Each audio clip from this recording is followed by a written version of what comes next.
Hello everyone, and this is BioPhoenix here, and today we're going to be taking a look at a game that was only released on the N64 called Bumble. And in case you're wondering, it has nothing to do with the movie Uncle Buck, and it was developed by Argonaut Games and published by Ubisoft, and it was released in 1998 in all regions. And it's a flying action game, much like Star Fox. Actually, I find this game is a lot like Star Fox. Now, before someone goes around and starts saying that it's a clone game, well, one thing you may find interesting is that Argonaut Games actually did help out with the original Star Fox game. So in case you're wondering why they're so similar in gameplay, well, that's probably why. Now, here's another thing that's pretty interesting is that if you're from the PAL region, you can get a Buck Bumble Rumble Pack, where it's a giant rumble feature on the N64, but this time it actually looks like a bee, and I think that actually looks pretty awesome. I mean, it definitely looks better than the plain old gray. So now, here goes the story within this one. It's the year 2010, and yes, none of this shit ever happened. So there was a chemical plant in London, England that made a big spill, and all the insects around it just got mutated. So as you can take a guess here, they pretty much all want to take over the world, but there is one called Buck Bumble, and he volunteers to get rid of the evil herd by getting cyber replacements, and he also got some guns, and that's really about it. So nothing much to say here, but it's a story, and it works okay. So let's move on to the more important thing, like the gameplay. So as I said before, it's like a Star Fox sort of game where you get to fly around and just shoot everything.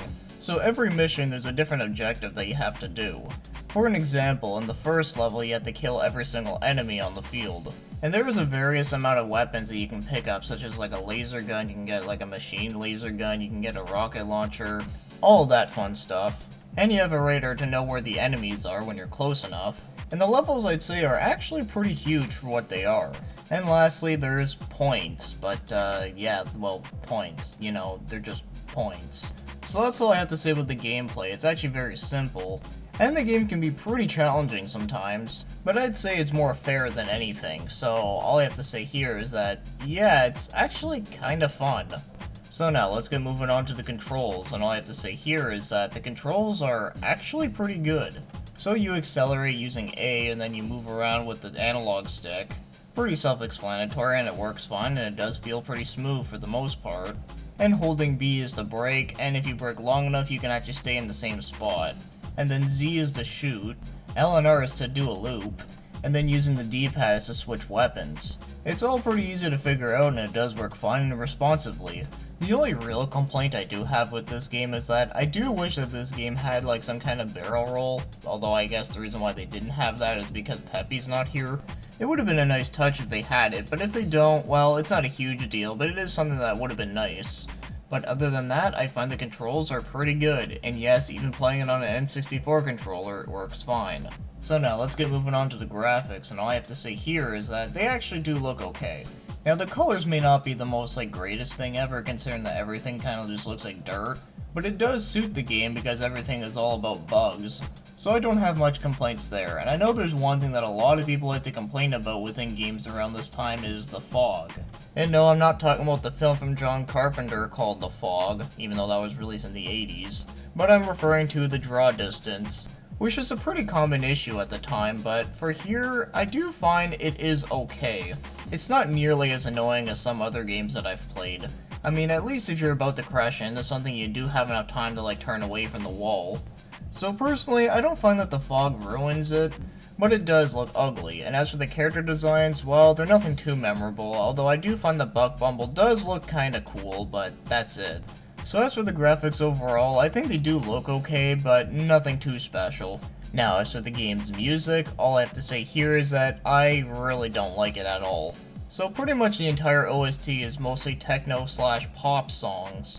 Now, techno is okay with me every once in a while, but pop is something I'm not a huge fan of. But does it at least suit the game at all? Well, kinda. Well, sort of. Okay, maybe not really. So not only are some of the songs very forgettable to me, but I also find that a lot of them sound exactly the same, and I find that to be pretty lame. Although it seems like a lot of people really do like the main theme of the game, Now, I'm not going to play it here because I don't know if it's considered copyright, considering it is done by some famous artist. I don't know who, considering I couldn't find it, but I assume it was. I mean, it does kind of sound like it would be. But all I can say here is that I don't like it at all. But then again, you gotta keep in mind that this is not the kind of music I'd listen to, so if you do like that kind of music, then you will probably like it, but if not, well, like I said, you probably won't like it.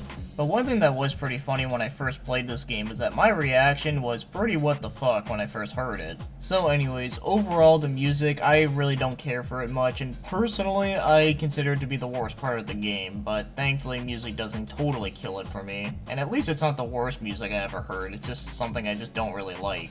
So now, if you were to buy this game usually costs around $10 to $15. So the game is very cheap and affordable, which is always nice. But as for finding it in the wild, well, personally around here, I don't think I've ever seen it before, or at least not that I can remember. But you gotta keep in mind that when I first heard about this game, it was actually last year.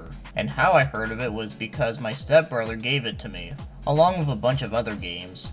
But this was the only game within that lot that I've never even heard of before, so at least it was pretty interesting to take a look at it in that way. So anyways, I'm sure you probably could find it around your area, it just really depends, but if you can't find it, well, thankfully it's cheap on the internet. So now, if I were to rate this game, I'm gonna have to give it a 7 out of 10.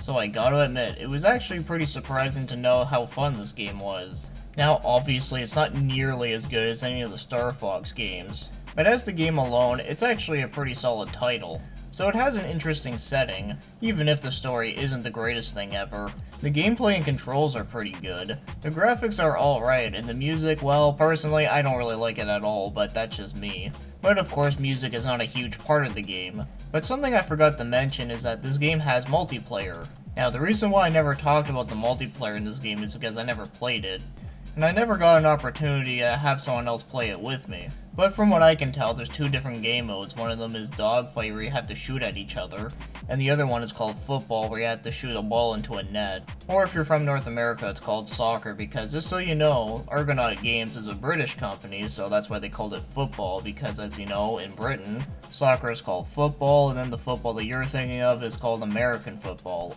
Or what one of my friends calls it is hand egg, which does make more sense, but it does sound pretty damn dumb. I mean, wouldn't it be funny just to hear someone say, hey, you wanna go play some hand egg? So with all ridiculous shit aside, you can actually play this game with a friend. And I also should mention that this game has 19 missions, so that's actually pretty long, and considering that some of the missions are pretty long, at least this game does have a pretty good length.